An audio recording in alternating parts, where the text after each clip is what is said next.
The December wind cut through the streets of Chicago with a sharpness that made even the most hardened city dwellers wince. Daniel Cooper pulled his charcoal wool coat tighter and glanced down at his daughter Sophia, who walked beside him bundled in her navy peacoat and cream knit hat with its cheerful pom-pom bouncing with each step. "Cold, Daddy?" she announced, her breath making little clouds in the air. "I know, sweetheart. We're almost to the car." Daniel was exhausted. It was Christmas week, and he'd just finished a marathon board meeting that had run 3 hours longer than scheduled. As CEO of Cooper Industries, a mid-sized manufacturing firm his father had built from nothing, he carried responsibilities that sometimes felt crushing. But the weight he carried most heavily was the one that came with being a widowed father. His wife Monica had died 2 years ago in a car accident, sudden and senseless, leaving him alone with 4-year-old Sophia and an infant son, baby James. In the terrible months that followed, Daniel had learned to function on little sleep, to comfort a grieving child while drowning in his own grief, to warm bottles at 3 in the morning while reviewing contracts, to be both mother and father when he barely knew how to be either without Monica beside him. Today had been particularly grueling. The nanny had called in sick, so Daniel had brought both children to the office. Sophia had been wonderful, coloring quietly in the corner of the conference room, but James had been fussy all day, crying through most of the meeting. Daniel's assistant had finally taken the baby for a walk around the building, which had helped, but Daniel knew he was at the end of his rope. Now at 6 in the evening, with darkness already settled over the city and snow beginning to fall, all he wanted was to get home, feed his children, and collapse. "Can we walk through the park, Daddy?" Sophia asked, pointing toward the small urban park that separated his office building from the parking garage. "Please, just for a minute?" Daniel checked his watch. James was asleep in the carrier strapped to Daniel's chest, a small warm bundle against his heart. Sophia had been so patient all day. 5 minutes wouldn't hurt. Just a quick walk, he agreed. "Then we need to get home for dinner." They entered the park, following the path that wound between bare trees and patches of snow-covered grass. The old-fashioned street lamps were just flickering on, casting pools of yellow light. The park was mostly empty, people having hurried home to escape the cold. That's when Sophia stopped walking. "Daddy," she said, her voice suddenly different. Not whining or playful, but serious. "Look." Daniel followed her gaze to a bench about 20 feet away. At first, he almost missed her. She sat so still she might have been part of the landscape. But then he saw a young woman, maybe 25, sitting on the cold bench. She wore a thin gray sweater that had seen better days and a worn coat that didn't look warm. "Enough for this weather." Her blonde hair hung limply around her face. And in her arms, wrapped in what looked like a threadbare blanket, was an infant. Daniel's heart clenched.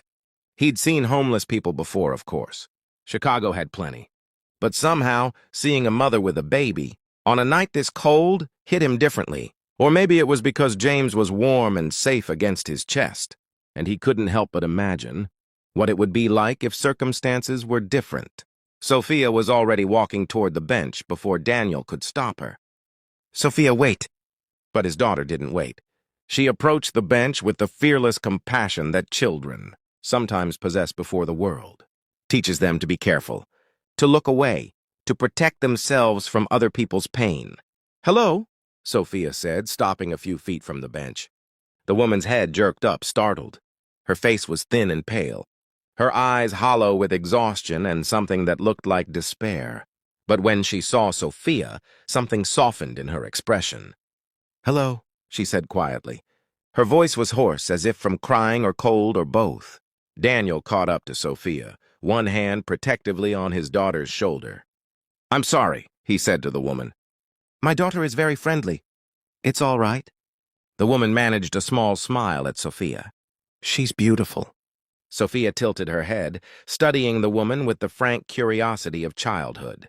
Then her gaze dropped to the bundle in the woman's arms. "Is that your baby?" "Yes, this is Hope. She's 3 months old." As if on cue, the blanket shifted and Daniel caught a glimpse of a tiny face, red and scrunched, followed by a thin, plaintive cry. The woman immediately began rocking, making soft shushing sounds, but the baby's cries grew louder. Sophia's eyes widened with concern. "Daddy," she said, looking up at him with an expression that broke his heart. "Her baby is freezing." Daniel looked at the woman, really looked at her, and saw that Sophia was right. The woman was shivering, her lips had a bluish tinge, and the baby's cries had that sharp, distressed quality that Daniel recognized from his own children. The cry that said something was wrong, that basic needs weren't being met. The woman saw him looking and her face flushed with shame. "We're okay," she said, but her voice cracked. "We're fine. We're just resting?" "Ma'am," Daniel said gently, "it's 20 degrees out here. You can't stay on this bench." "I know, I needed to sit for a minute. We'll figure something out." The baby's cries grew more insistent, and the woman's eyes filled with tears. "I'm sorry. I'm so sorry, Hope. I'm trying." Sophia tugged on Daniel's coat. When he looked down, his daughter's face was set with determination. "Daddy, we have to help them. We have to take them somewhere warm. The baby is crying like James does when he's cold." Daniel's mind raced. Every instinct he had as a father told him to protect his own children, to be careful, to not get involved. But every instinct he had as a human being told him he couldn't walk away from a mother and infant on a freezing bench. And Sophia was right. The baby was freezing. He crouched down so he was at the woman's eye level. "My name is Daniel. This is my daughter Sophia. And this little guy sleeping on my chest is James. We'd like to help you, please. Let me at least get you somewhere warm." The woman stared at him, and he saw her internal struggle play out across her face. Pride warring with desperation. Fear warring with hope. I can't." She looked down at her crying baby, and that seemed to decide her. "I don't know what to do anymore," she whispered. "I don't know how to fix this." "What's your name?" Daniel asked. Lauren Mitchell." "Lauren, I have a car in the garage 2 blocks away. It's warm. We can sit there and figure out what to do next. Will you let me help you, please?" Sophia, without waiting for an answer, was already unwinding the red knit scarf from around her own neck. "Here," she said, holding it out to Lauren. "For the baby. It's really warm. My grandma made it." Lauren stared at the scarf, at this little girl with her generous heart, and tears spilled over and ran down her cheeks. "I can't take your scarf, sweetheart." "But the baby needs it," Sophia said simply, as if this was the most obvious thing in the world. "Please, it will help." With shaking hands, Lauren took the scarf. She wrapped it carefully around baby Hope, tucking it around the inadequate blanket, and the bright red wool looked shocking against the gray and brown of their clothing. The baby's cries quieted slightly, more from the attention than the warmth, but it was something. "Thank you," Lauren whispered. "Thank you so much." Daniel stood and extended his hand to help Lauren up. She took it, and he felt how cold her fingers were, how thin her hand felt in his. She rose unsteadily, clutching Hope against her chest, and Daniel saw her sway slightly. "When did you last eat?"